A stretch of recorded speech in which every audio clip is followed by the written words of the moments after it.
right, YouTube, we are back, ready to get into Ruth chapter 2. If you didn't see chapter 1, go ahead and go back to my channel and look for Ruth chapter 1 so you can go ahead and get the introduction. And if you're new to my channel, this is a channel where I talk about spirituality and showcase my lifestyle because God can make your life better. And we're going to go ahead and get right into it, okay? All right, so if you guys remember, at the end of chapter 1, we left off where Ruth and Naomi were showing up to Bethlehem at the beginning of the barley harvest. Because remember, in Moab or wherever they were before, there was a famine, right? So let's go ahead and get started with chapter 2, okay? Ruth's work of gleaning, the provision of Boaz. And who is Boaz? All right, let's go ahead and get started. Now, Naomi had a relative on her husband's side. He was a prominent man of noble character from Elimelech's family. His name was Boaz. So just that quick, we found out who Boaz was. He was a member of Elimelech's family.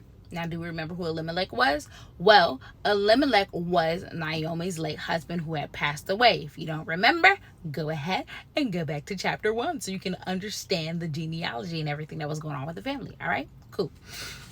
Verse 2, Ruth the Moabitess asked Naomi, "Will you let me go into the fields and gather fallen grain behind someone with whom I find favor?" Naomi answered her, "Go ahead, my daughter." So Ruth left and entered the field to gather grain behind the harvesters. She happened to be in the portion of the field belonging to Boaz, who was from Elimelech's family. So far, we know Boaz is a prominent man of noble character, and he's from Elimelech's family, right? That's all we know about him. We know that Ruth asked Naomi, "Hey, can I go ahead and go in the field and, maybe pick grain behind someone, maybe find favor, Naomi was like, "Yeah, go ahead, go do your thing."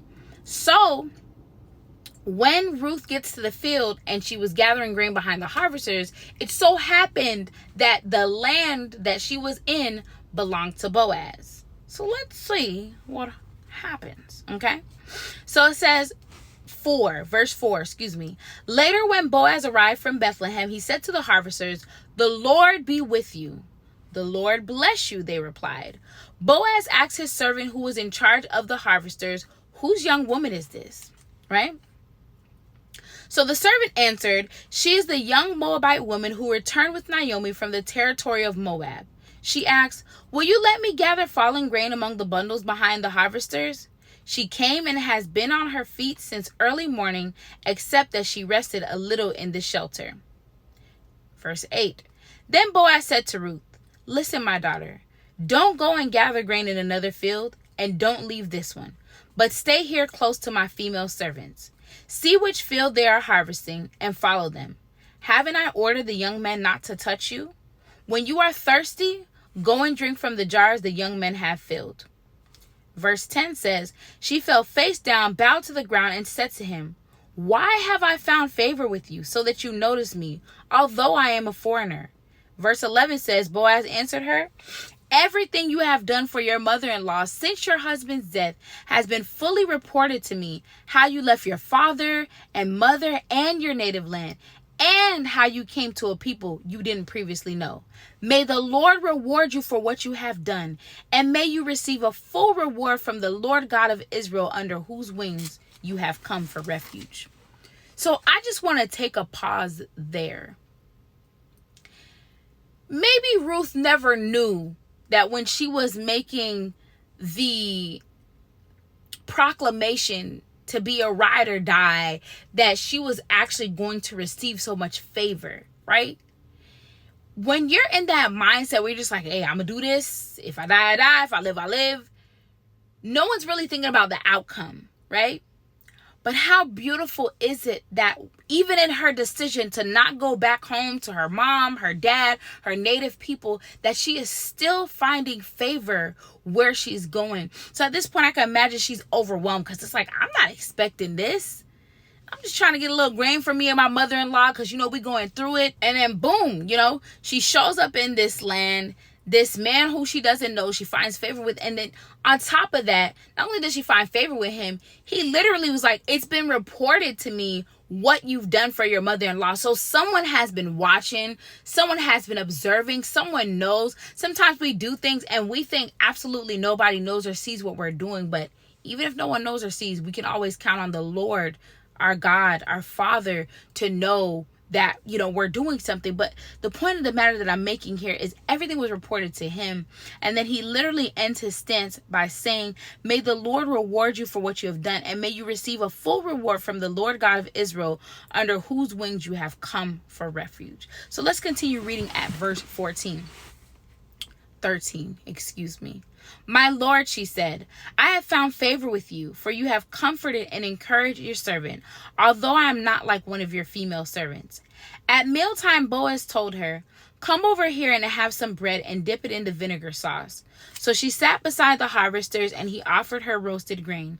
She ate and was satisfied and had some leftovers. So I'm going to just pause real quick.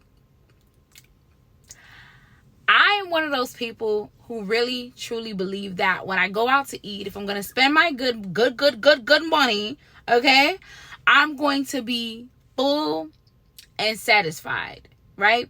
Chipotle is just one of those places for me. When I go to Chipotle, I'm always full, satisfied, and I do be having a little left over in my bowl. I know it's going to be different for everybody because some people do not have anything left in their bowl. That's also okay. But that's a good example for me to see that this girl had everything she wanted and some in that moment. Yes, it may seem as simplistic. Okay, what? She just had bread and grain. Yes, but in that time, during a moment where she's coming from a place of famine, that's $1 million. That's a lot. Because they had nothing where they were coming from. And now she has everything and some to look at. So just imagine, God forbid, you're broke, you don't have any money, something's going on in your life, and then the Lord blesses you. You got the money to pay your bills and your debt, and then you got some money to look at. That's what I'm trying to say. She had more than enough. She was satisfied. So we might skip over these small, minute details, but they're so important for the bigger picture. This is how you can really see God's hand in this story without it actually saying, this is God's doing. Like, this girl abandoned going back to her family, and now she's being blessed beyond great measure by a total stranger in a foreign land. Be for real. Be really for real. Verse 15. When she got up to gather grain, Boaz ordered his young men, let her even gather grain among the bundles, and don't humiliate her. Pull out some stalks from the bundles for her and leave them for her to gather. Don't rebuke her. So Ruth gathered grain in the field until evening. She beat out what she had gathered, and it was about 26 quarts of barley. Wow. He was like, listen, don't humiliate this girl. Don't rebuke her. Let her do her thing. Leave her alone. Let her gather her barley. At the end of the night, Shorty was walking away with 26 quarts of barley. And I know y'all know what a quart is. So 26 quarts of barley. A lot. You're talking about a woman who is coming from a land that was famished. They didn't have any food. They didn't have any grain. They didn't have any of this. So now this same woman is able to be in a foreign land, right? Somewhere she's not familiar with, doesn't have any family, and she's leaving with 26 quarts of barley that evening. All right. So verse 18 says the response of Ruth. She picked up grain and went into the town where her mother-in-law saw what she had gleaned. She brought out what she had left over from her meal and gave it to her. Her mother-in-law said to her, where did you gather barley today?